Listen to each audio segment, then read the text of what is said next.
Hello students, welcome to the course on Basic Electronics Engineering and the course code is EC101. This is the course for BTech first semester CSE, IT and FT students and second semester EC students. Myself, Dr. Surajit Boshak, who is the course coordinator of this course, is an assistant professor of EC department, Guru Nanak Institute of Technology, Kolkata.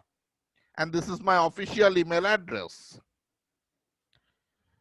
In the last class, we have completed about PN junction diode and Zener diode. Today, we are going to start the applications of diode. So let us start lecture number 4 from the module 2, that is PN junction diode and its applications. And the topic for the today's discussions is half wave rectifier. It is the application of diode.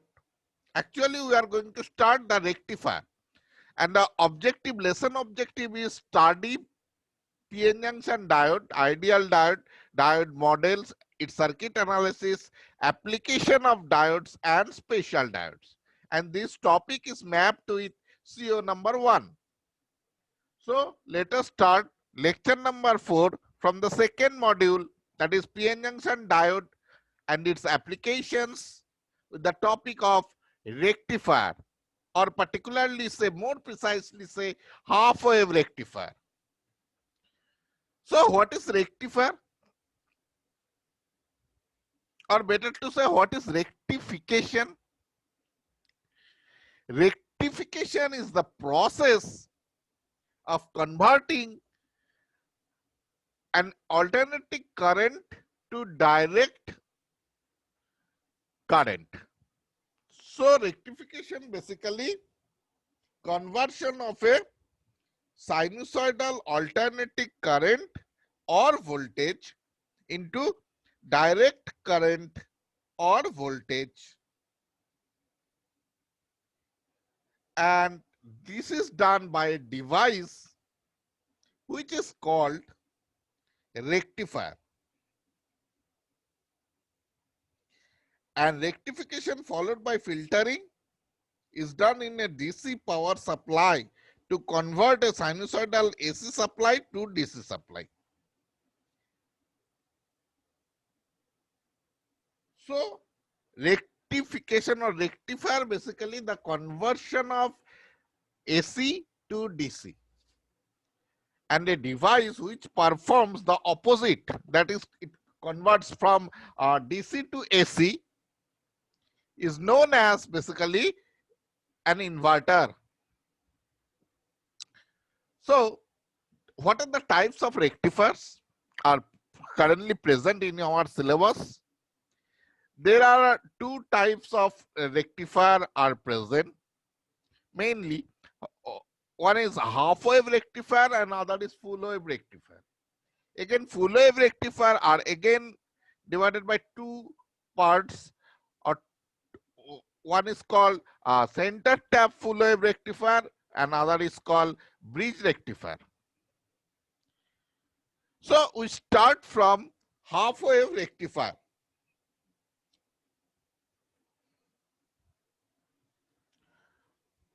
This is the circuit of a half wave rectifier where only a single diode is used. This is a step down transformer and which is directly connected to a load resistance RL. So an alternating input voltage is applied to a single diode connected in series with load resistance RL through the secondary of the transformer is called basically half wave rectifier. The transformer is generally needed to isolate the rectifier circuit from the AC supply. During the positive half cycle of input waveform, the diode is in forward bias.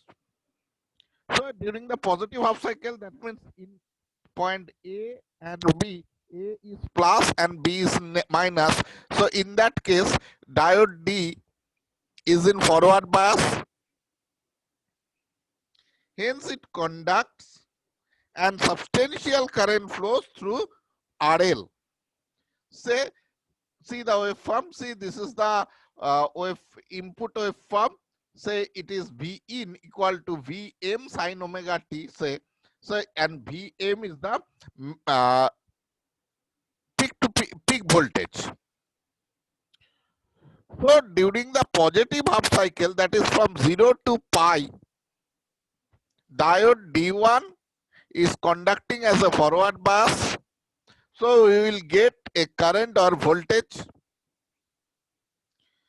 And during the negative half cycle, say from pi to 2 pi, and point A is minus and B is plus. So diode D is reverse bias, conducting as a reverse bias. So during the negative half cycles, the diode almost behaves like an open switch and we cannot get any output current or voltage during the negative half cycle of the input signal, say from pi to 2 pi or 3 pi to 4 pi. During the negative half cycle, the diode will be reverse bias and hence can be replaced by a very high resistance. So the input output waveforms already I described, shown here. Since the negative half cycle of the input voltage are blocked, the circuit is called half wave rectifier. That means we only get the output current or voltage in the positive half cycle of the input signal. That is why it is called half wave rectifier. So if we go for the mathematical analysis, then we can write that. What will be the output expression? So V0 equal to output voltage, say Vm sin omega t, whenever omega t is equal to 0 to pi. And from pi to 2 pi, that means the negative half cycle of the input signal, output voltage is 0.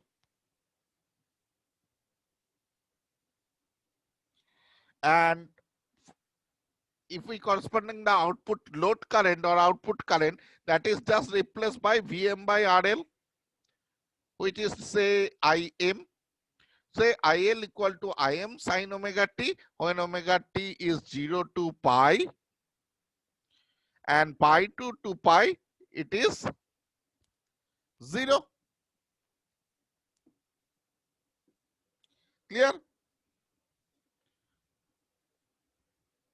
Now we have to find the average or DC value of current and voltage, that is IDC and VDC. How you can determine the DC value of current? So DC value, that means IDC is equal to 1 by 2 pi integration over a full cycle, that means it is a 0 to 2 pi IL d omega t. Now IL is basically according to the last expression, IL is equal to Im sin omega t from 0 to pi, and IL is 0 from pi to 2 pi. So 0 to pi IL d omega t, and pi to 2 pi it is 0. So IL means 0 to pi Im sin omega t dt d omega t, and the integration limit is 0 to pi over 1 by 2 pi. So after integration, just integrate it. Sin x, integration of sin x is minus cos x. So after integration, it is Im by pi. So IDC is equal to basically Im by pi. And similarly, if we go for the calculation of VDC, in the same way, we can easily get VDC is equal to Vm by pi. So this is very important expression, and remember this expression. IDC is equal to Im by pi and VDC is equal to Vm by pi. Next, we want to determine the root mean square value or RMS value of the current.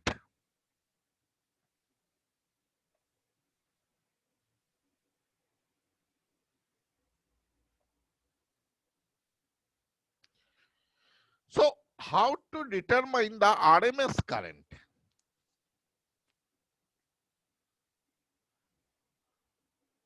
You already see how to determine the IDC, DC current or average current.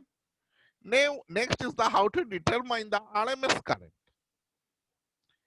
RMS current, IRMS, can be determined as, say, it is a square root of 1 by 2 pi as it was, integration of 0 to 2 pi, just the square of that term.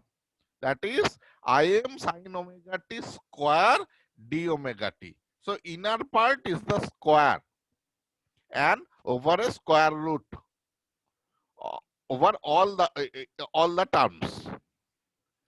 So in that way you can determine the IRMS part. Root means square.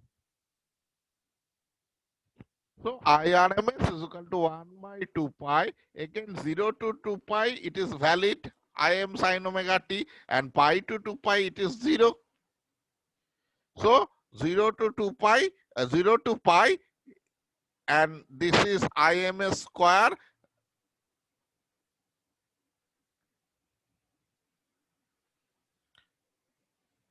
and denominator part is 2 pi, and over 0 to pi sine square omega t dt, and this part pi to 2 pi is 0.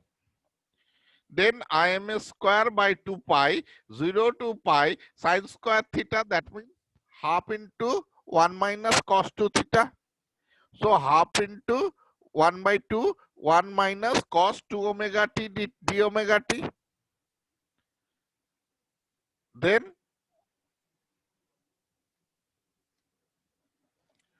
so the first part is Im square by 4 pi, just 2 is outside, and the first part integration is omega t, and cos x is integration of cos x is sin x, and sine 2 omega t by 2, and the limit of the integration over 0 to pi. So naturally we will get Im square root of Im square by 4 pi, and this part is pi, and sine pi 0, then 0 0. So pi minus 0. So square root of pi cancel, square root of Im square by 4, which is Im by 2. So IRMS is equal to Im by 2 for half wave rectifier. And similarly, if we go for the calculation of VRMS, you can easily see that VRMS will be Vm by 2 in the same way. So these two expressions are very important for future application. One is IDC, another is IRMS or VRMS. So IRMS is equal to Im by 2 and VRMS is equal to Vm by 2. Next is the one important term which is called ripple or ripple factor calculation. So the function of rectifier, see in the first waveform, just go for the waveform of the rectifier circuit.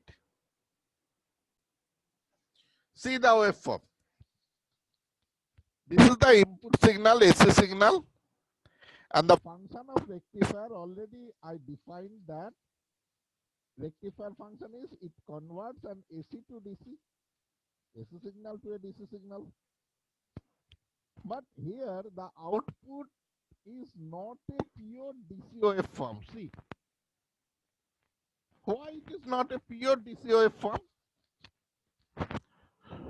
Because some unwanted AC signal is present in the rectified output, which is not desired actually. So these unwanted AC signals which are present in the rectified output are called actually ripple. So this unwanted part, unwanted AC components present in the rectified output are called ripple. Now how to, you have, your intention is to minimize the ripple. So how to measure how much amount of ripple is present? So that is measured by a factor which is called ripple factor, or it is abbreviated as a gamma, which is defined as a ratio of RMS value of AC voltage to the DC voltage, and it has no unit. So it is a ratio of VAC by VDC. And obviously we know that VAC equal to VRMS square root of VRMS square minus VDC square.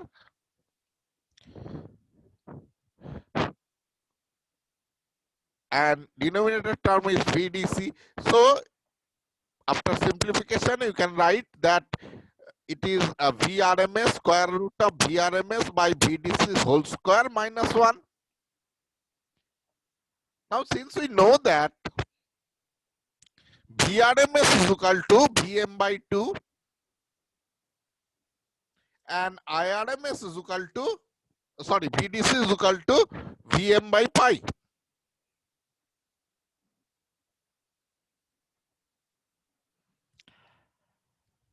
So, gamma is equal to, after putting this value, VRMS is equal to Vm by 2 and VDC is equal to Vm by pi. So it is pi by Vm whole square minus 1. So it is pi by 2 whole square, square root of pi by 2 whole square minus 1. That is 1.21. So ripple factor for half wave rectifier is 1.21. Now filtering, how to minimize this ripple factor or ripple. We will discuss about that. Actually a filtering is employed to minimize the ripple, and we will get a pure DC wave like a RC filter or LC filter. So we will discuss in the next class detail how filtering is employed to minimize the ripple for half-wave rectifier. Okay. So, and in the next class, we will discuss some other parameters also, like efficiency, transformer utilization factor, like that. Okay. So, let us stop here and ending the today's session. Thank you. Thank you so much.